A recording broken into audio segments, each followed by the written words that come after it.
Olá, boa noite. Esta é a CNN Brasil e este é o WW. O presidente Lula embarca para a ONU neste sábado em um ambiente muito diferente de um ano atrás. Em 2023, nesta mesma viagem, ele era recebido pelo mundo como uma espécie de salvador do Brasil, uma esperança global. Isso mudou. A indisposição começou com as posições controversas sobre a guerra da Ucrânia, Israel e, mais recentemente, a eleição na Venezuela. E agora avançam para a área ambiental. Lula 3 é fato, reduziu o desmatamento na Amazônia, um grande feito. Mas o problema é que parou por aí. A agenda ambiental não virou a grande agenda do governo. Ao contrário, o Brasil arde em chamas há semanas, expondo inação e incompetência. Lula disse em sua posse, em janeiro de 2023, que o mundo espera que o Brasil seja novamente um líder na luta contra a crise climática. Lula verá na semana que vem, em Nova York, que o mundo continua esperando. Nessa edição, a gente vai falar também da guerra entre Israel e o Hezbollah e do novo bloqueio no Orçamento Federal. Antes, vamos apresentar aqui quem está conosco na roda, com muita honra, Isabela Teixeira, ex-ministra do Meio Ambiente e co-presidente do Painel Internacional de Recursos Naturais da ONU, uma das maiores especialistas no mundo sobre as negociações climáticas. Muito bem-vinda, Isabela. Obrigada pelo convite. Boa noite a todos. Boa noite. Daniel Rittner, nosso diretor em Brasília, Lorival Santana, aqui comigo em São Paulo, e a Thaís Herédia também. Bom, vamos lá. Só amarrar esse dia de hoje, né? O presidente Lula chega amanhã a Nova York para a Assembleia Geral da ONU. E na terça, o presidente brasileiro vai fazer o tradicional discurso de abertura, desta vez em meio a uma grave crise ambiental aqui no Brasil. Hoje a Polícia Federal cumpriu 7 mandados de busca e apreensão contra suspeitos de atear fogo numa área da União no Pantanal. A reportagem é de Thaisa Medeiros. A devastação flagrada pela polícia no Pantanal é de 6.419 hectares. Segundo as investigações, a área no Mato Grosso do Sul, que pertence à União, era alvo constante de queimadas e de grilagem para a criação de gado. Os focos de incêndio desde janeiro aumentaram mais de 100% em relação ao ano passado, na maior incidência dos últimos 14 anos para o período. Numa reunião sem a presença de Lula na última quinta-feira, o ministro da Casa Civil, Rui Costa, foi criticado por governadores pela demora no apoio aos estados. O ministro disse que há 3 meses vem se reunindo com os governos locais. R$500 bilhão serão liberados para os estados. Lula, no entanto, preparava um pacote de medidas ambientais mais amplo para anunciar na Assembleia Geral da ONU na semana que vem. A CNN apurou que as ideias não devem sair do papel a tempo. Entre elas, a nomeação de uma autoridade climática e a criação de um estatuto jurídico, que poderia flexibilizar as leis no combate aos incêndios. Caminhando para metade do mandato, Lula terá pela frente um discurso em Nova York, no qual precisa mostrar que as credenciais ambientais conhecidas do partido condizem com os atuais planos do governo. Com o apoio do Planalto, a Petrobras se esforça para ampliar o uso de combustíveis fósseis. É o caso do polêmico plano para tirar petróleo de águas profundas da chamada margem equatorial, a 500 quilômetros da foz do Rio Amazonas. Para ambientalistas, uma contradição com a intenção do país de liderar a transição energética no mundo. Lula promete também entregar a BR-319 de forma definitiva após décadas de impasse. A rodovia liga estados do norte ao resto do país, mas passa por uma área altamente preservada na Amazônia. O asfaltamento é visto por ambientalistas como um risco à floresta, podendo inclusive agravar as queimadas. O governo Lula, que já se comprometeu com a meta de desmatamento zero até 2030, agora pediu na reunião do G20 Agro para que a União Europeia adie a implantação da lei antidesmatamento. A norma aprovada pelo Parlamento Europeu proíbe a importação de produtos agropecuários de áreas desmatadas. Isabela Teixeira, havia uma expectativa muito grande do governo Lula 3 liderar essa agenda climática ambiental no mundo. O que deu errado? Bom, boa noite a todos novamente. Eu não sei se a gente pode dizer que deu errado. Eu acho que o Brasil é um país que reúne condições únicas para, de fato, ter uma posição mais assertiva e mais estratégica em torno da transição climática. O que eu acho é que você precisa inovar no modelo de governança climática e entender também as dificuldades que o país tem para fazer essa transição.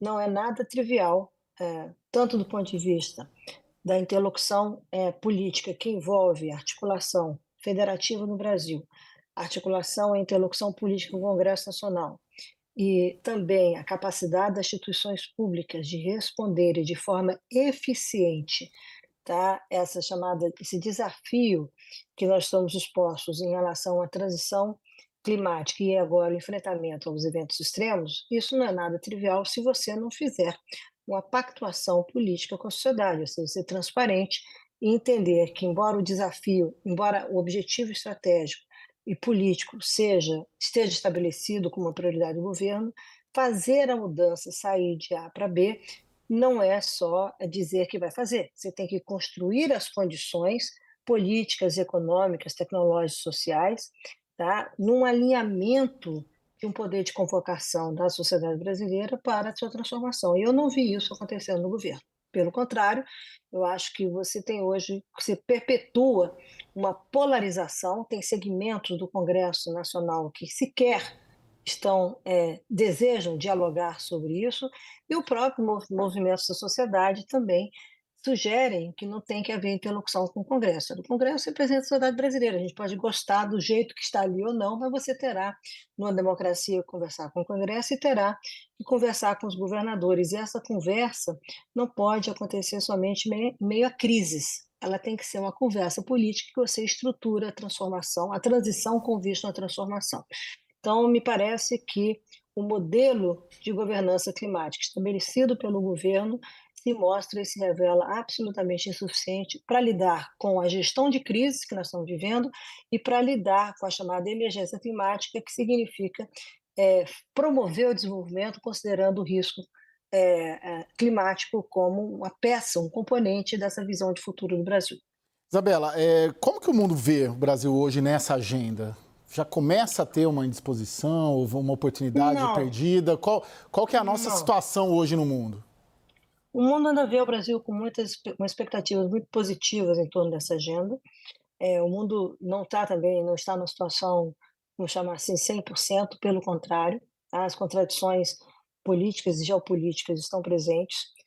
Esse é um tema, a questão climática, que hoje também tem uma dimensão geopolítica no mundo, portanto, está no contexto desse debate internacional sobre mudança da ordem global, e é um assunto que não se circunscreve somente mais aos limites do sistema multilateral de cooperação. Você discute a questão climática fora do sistema das Nações Unidas, como vocês estão observando no G7, no G20, no BRICS Plus. A Rússia propôs uma plataforma agora com a presidência, exercendo a presidência do BRICS Plus, propôs uma plataforma de clima para o debate entre os países. E o que significa isso? Você tem dinâmicas distintas que envolvem as relações de poder político e econômico, onde a questão climática faz parte dessa equação. Então, o Brasil é um país que transita ainda muito bem em todos esses contextos, tá? É um país que detém paz, nós não precisamos esquecer disso, por favor. O mundo está explodindo em guerras, tá? E comprando crises adicionais em relação à questão climática, e é preciso ter, e é um país que tem soluções disponíveis, tá? Se a gente pegar a questão da energia no mundo hoje, você tem 4 soluções disponíveis para você acelerar a transição energética, e uma delas é biocombustíveis, e o Brasil é um player importante nisso. A outra é solar, a outra é eólica, quando você tem domínio da China, e a outra é nuclear. Essas são as soluções que estão na mesa pragmaticamente hoje. Então, o Brasil é visto como um país que ele é um provedor, pode ser um provedor de soluções, se ele sair de 2 situações que me parecem singulares, né? Uma, 50% das emissões do Brasil estão associadas a atividades ilegais, nenhum país do mundo detém isso. O desmatamento da Amazônia, ele tem cerca de 90% das suas emissões, do seu desmatamento com emissões ilegais, nenhum país detém isso. Isso é uma situação muito atípica, tá? E a outra questão, o fato que o Brasil detém vantagens como a questão da matriz energética brasileira, mas parece que tem uma posição assim, como acelerar essa transição energética, porque o Brasil precisa fazer parte desse grupo de excelência do mundo que discute transição energética, e não só a transição do uso da terra, como predomina hoje no debate político no Brasil. E o Brasil é um provedor de bioenergia com base em biomassa, e esse debate me parece muito truncado. Então, o segundo problema é que eu acho que o desenho de governança climática, a visão estratégica de que papel o Brasil tem a cumprir como provedor de soluções no curto prazo e médio prazo, e os saltos tecnológicos que o Brasil deve avançar em relação a essa agenda e pode avançar, isso está nos passos muito lentos e muito aquém dos discursos políticos que são feitos pelos líderes, pelas lideranças brasileiras. Então, o mundo vê o Brasil como provedor de soluções e o Brasil é um provedor de problemas para a sua sociedade. Ele ainda está preso numa agenda que, para mim, é claro que nós temos que combater o crime, é claro que nós temos que encerrar o desmatamento, isso é indizível, mas o que a gente quer da matriz energética daqui a 20 anos? O que a gente quer da produção de alimentos? Como é que eu vou produzir alimentos no Brasil com o risco climático estando presente? Como é que eu vou resolver o problema de transporte de cargas no Brasil? Tá? Qual é o meu papel na conta global de SAF, de combustíveis sustentáveis que vão, por exemplo, para o transporte de aviação? Qual é a ambição do Brasil sobre isso? Isso precisa discutir, isso não é greenwashing, como eu gosto de falar. Consigo mencionar isso, precisa de uma visão estratégica do país e, a partir daí, pactuada e uma visão de longo prazo. Então, você tem que acertar o curto prazo para poder você mover as peças do longo prazo. A comunidade internacional vê assim, mas eu acho que a comunidade nacional não vê assim, não tem os elementos, no meu ponto de vista, porque eu estou vivendo, experimentando no Brasil, que assegurem uma ambição além da COP30 no Brasil. Um país sem visão estratégica é um país refém de eventos, já dizia o Kissinger, né? Eu acho que o Brasil precisa mudar isso. Daniel, pediu a palavra? Isabela, eu queria te perguntar, assim, o que as pessoas têm reclamado muito é da incapacidade do governo Lula até agora de coordenar a resposta entre entes federativos também, né? Só essa semana, pela primeira vez nessa seca prolongada e muito grave, que conseguiu organizar uma reunião com governadores sem a presença do presidente da República para dar algum tipo de resposta. Observe que agora à noite o presidente Lula assinou um decreto que endurece as punições para as pessoas que provocarem incêndios ilegais. Esse decreto prevê multa de R$10 mil para quem iniciar queimadas em floresta nativa ou vegetação nativa e uma multa de R$5 mil, que ainda não existe, para quem iniciar queimadas em florestas cultivadas. Muito bem. Por que isso quase em outubro? Não podia ter sido feito em agosto, em julho, em junho, em maio, em abril? Olha, eu não sei o porquê, mas respondendo a você, Daniel, poderia. Se você tem uma visão, isso é uma regulamentação da Lei de Crimes Ambientais, tá? Que é uma lei de 98, tá? Então, na realidade, eu acho que a gente tem que entender o que está acontecendo no Brasil, ou com a questão das queimadas, efetivamente, talvez de uma maneira, um olhar mais, vou usar uma expressão aqui, me perdoe, de drone, mais de cima, tá? O Brasil é um país que nenhum ano, neste ano, nós experimentamos os extremos climáticos, das inundações no Rio Grande do Sul, a seca e as queimadas no Pantanal, né, na Amazônia, e isso com impactos significativos no Cerrado, impactos significativos em todo o país. Então, nós estamos expostos aos eventos extremos climáticos e tudo que nós conhecemos de capacidade de prevenção, e aí, pelo que eu fui informada, pelo que eu li, tá, o Brasil agiu na sua capacidade de prevenir, como, por exemplo, com aceiros, isso não se revelou suficiente frente à magnitude dos eventos, que a ciência não soube prever, sabe dizer que vai acontecer, mas não sabe dizer a magnitude, com a combinação com El Niño, com seca, etc, etc. Mas também o fato de que você não trabalhou de maneira articulada com a federação. Isso eu tenho ouvido de governadores, eu tenho ouvido da sociedade. Então, significa que a capacidade de resposta, de prevenção, a capacidade de agir de prevenção, ficou aquém daquela expectativa que foi traduzida pela sociedade quando nos deparamos com os desastres e a magnitude do desastre. Isso é uma questão. A segunda questão, então, assim, como você, voltando, opera a emergência climática, ou seja, o fato que nós vamos estar mais expostos a esses eventos, porque nós atingimos, em termos médios, 1,2 graus centígrados do aumento de temperatura no planeta, tá? Isso em termos médios, nós vamos estar cada vez mais expostos, significa que o Brasil, as suas instituições brasileiras, não estão com todas as capacidades instaladas para lidar com a prevenção e mesmo para ter uma capacidade de resposta mais eficiente. Não quer dizer que o Estado brasileiro não tenha agido no Rio Grande do Sul, não esteja procurando agir nas queimadas, mas isso não se traduz com a eficiência necessária para que dê segurança à sociedade. Então, como o país está planejando para lidar com isso e como o Brasil está reagindo ao evento, quer seja, a urgência climática dentro do contexto da emergência climática, a gestão da crise se revela insuficiente na percepção de todos nós, tá? E a magnitude com isso está acontecendo mostra, todos nós estamos muito assustados, nós levamos, todos os brasileiros, e o mundo está assustado com a magnitude que está acontecendo aqui. A outra questão é a questão de desenvolvimento, porque é o outro lado da moeda. Nós vamos desenvolver, e temos que nos desenvolver, okay? Quer na agricultura, quer na questão na indústria, etc., com a percepção de risco. O risco climático vai ser uma realidade. Como ele vai acontecer, a ciência terá que implementar. Mas eu vou ter que produzir alimentos com menos água? Essa é uma questão. É isso que vai acontecer no cenário no Brasil nos próximos 20 anos? Como que o Brasil vai ser mais eficiente em produzir coisas e gerar ou deslocar áreas de produção de alimentos, por exemplo, porque ele precisa lidar com o risco climático? Esse debate não está estruturado no Brasil. Tá? Isso me parece que, quando acontece, me parece de maneira reativa e não de uma visão estratégica. Olha, se você não tem a visão estratégica, se você não levantou os elementos para ter essa visão estratégica, você não vai poder discutir o melhor modelo de governança climática para lidar com isso, que é do ponto de vista de coordenação entre o governo federal, entre as instituições do governo federal, entre as instituições do poder, as instituições do Brasil, com o Congresso e o Supremo, e as relações federativas. Então, você vai dizer que 3 mil municípios são vulneráveis no Brasil? Como? Como é que você vai traduzir isso? Que dinheiros são esses que você vai alocar, olhando o futuro, para que você tenha um planejamento de seu desenvolvimento com menor vulnerabilidade ao risco climático? Essa discussão não está acontecendo.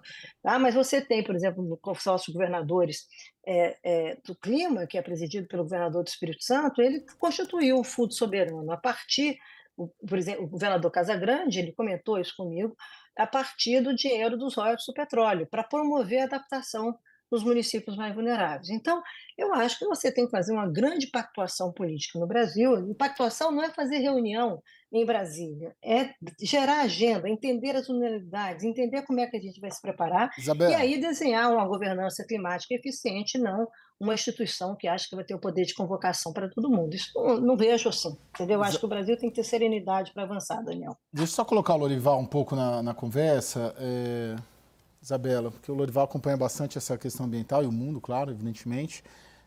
O Lorival, de alguma maneira, o que a Isabela, enfim, ela coloca vários pontos aqui interessantes.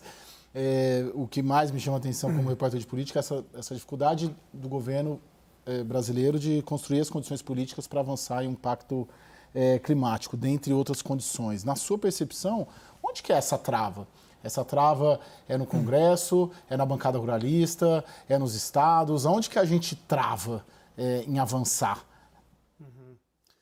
Eu acho que o problema da Amazônia, do meio ambiente, reflete muito um problema cultural e político e social do Brasil, que é criar leis, mas não criar as condições para que essas leis sejam cumpridas, né? Então, a Isabela falou, olha, 50% das nossas emissões são por desmatamento e queimadas, né? E quase tudo disso é ilegal, é o que diz o Mapa Biomas, mais de 90% do desmatamento na Amazônia é ilegal. Então, existe algo profundamente errado aí, quer dizer, como que o país aceita que algo ilegal seja feito dessa forma em grande escala e responda por metade das emissões, né, do país, graças à nossa matriz energética limpa, e que, por isso, só 25% é queima de energia, realmente, uso de energia, transportes, etc. Os outros 25% são agricultura e tal. Então, eu não vejo nesse governo uma abordagem, e aí queria ouvir a Isabela sobre isso, que vá muito além do comando e controle, né? Assim, então você vai lá, tenta ser repressivo. Já olhou o mapa do Brasil, já viu o tamanho da Amazônia, né? Assim, já viu o tamanho daquelas propriedades? Elas não têm nem cerca, porque elas são gigantescas. Nós estamos falando de 100 mil hectares, 80 mil, 50 mil, 10 mil, são propriedades gigantescas, né?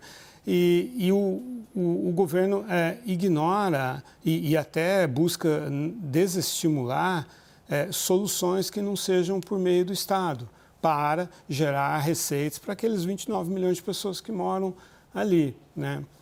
Outro dia, a Marina Silva disse ao Financial Times para os compradores de crédito de carbono não comprar os créditos de carbono no Brasil. Olha, prestem atenção, tem problemas fundiários no Brasil.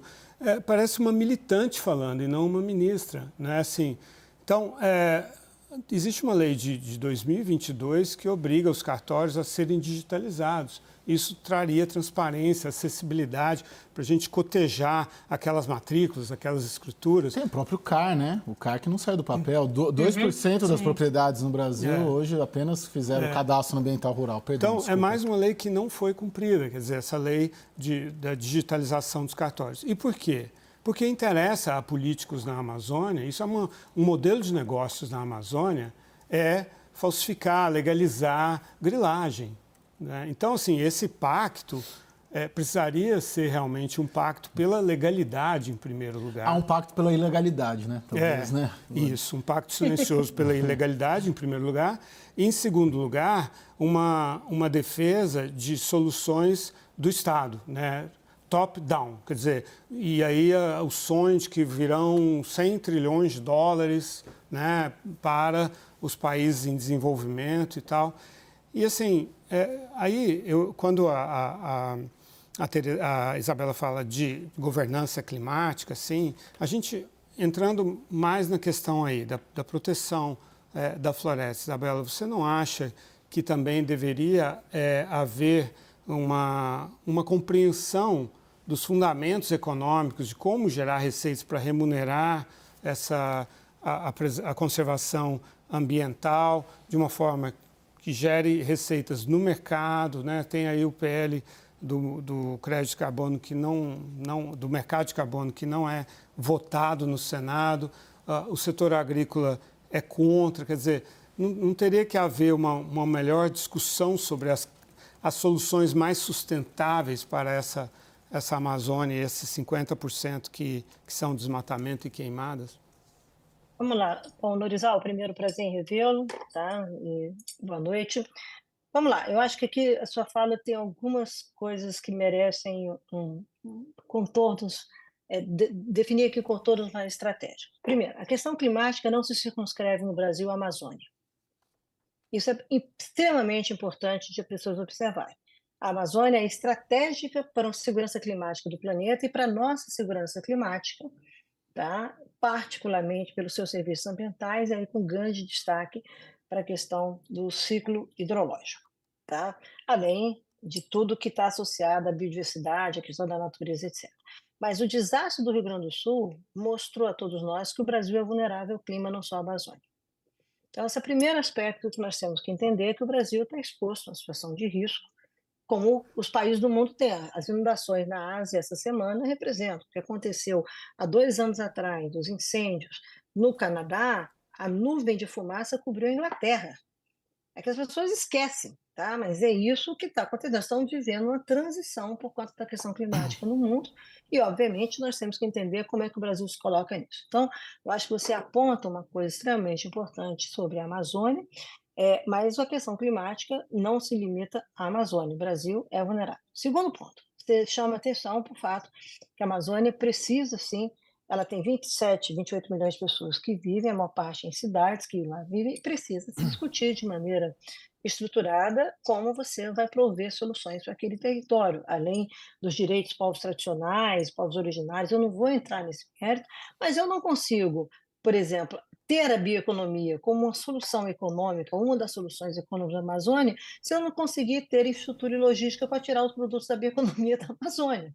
Entendeu? Então, se você vai falar de infraestrutura e logística na Amazônia, vira um palavrão hoje, desculpa a expressão, tá? Todo mundo ninguém consegue discutir como prover soluções, evitando e eliminando o desmatamento, que uma parte expressiva está associada à questão do crime organizado. Então, você tem um desafio enorme de lidar com o crime organizado, e aí eu concordo com você, é combate, é controle de uma outra dimensão, tá? Porque, pelo que eu vejo nos relatórios especializados, nós temos uma situação muito mais crítica do que era no passado, embora, e eu vou dizer aqui, que o Brasil reduziu 80% do desmatamento da Amazônia. Na minha gestão, nós temos as menores taxas de desmatamento da história da Amazônia, e o Brasil fez a maior contribuição de mitigação de gases de efeito estufa para o mundo. Agora, ninguém se importou, não estou falando que não somos nós, mas quando o Brasil retoma o desmatamento da Amazônia, tá, e afrouxa os controles de desmatamento,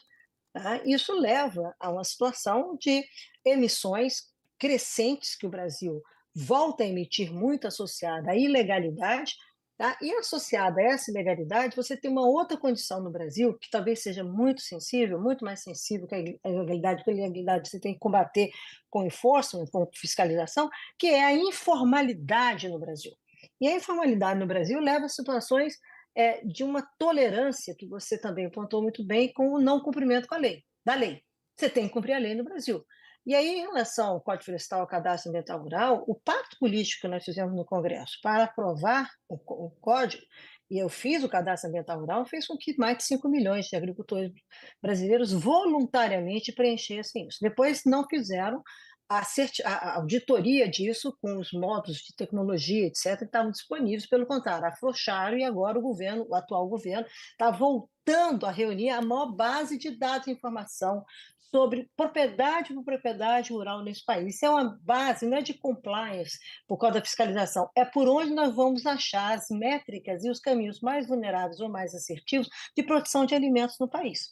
Então, usar isso de uma maneira inteligente e não destruir.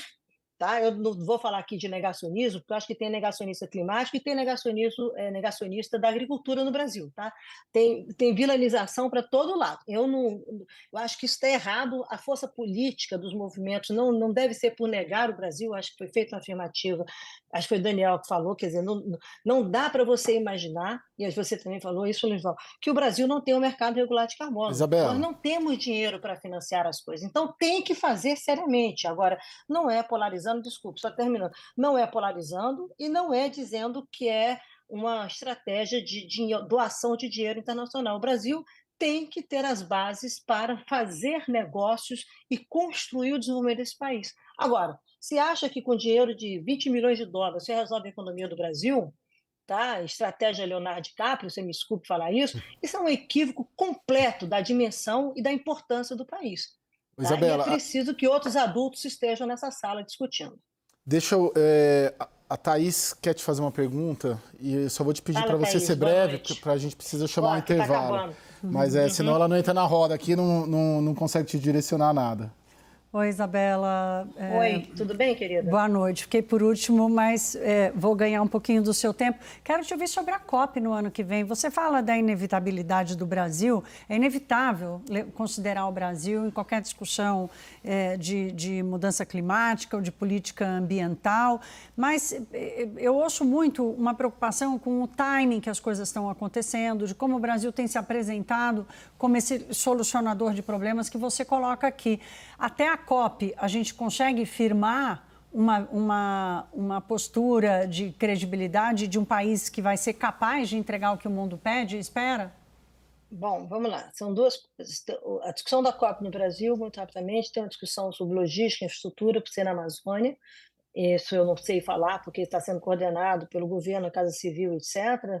Bom, e tem o conteúdo da COP. E esse conteúdo da COP, eu posso dizer a vocês duas coisas. Será uma COP extremamente sofisticada do ponto de diplomacia, são 10 anos do Acordo de Paris, e é uma COP que vai ter que definir as novas ambições do mundo em relação à mitigação climática. Sobre a liderança do Brasil, ou a capacidade do Brasil de articular uma agenda e trazer uma construção eficiente, eu não tenho dúvida. O que o Brasil está fazendo no G20 agora, nesse campo, está sendo muito bem visto. e muito bem aceita internacionalmente aqui em Nova York, as pessoas todas comentando. Eu estava aí semana passada, eu participei da reunião do G20 na questão de bioeconomias, todos os países, as autoridades do setor privado, olha, o Brasil terá bons resultados na sua presidência do G20, e isso, inclusive para o sistema multilateral, é muito positivo. Agora, é preciso comunicar melhor. A gente não sabe o que vai acontecer na COP.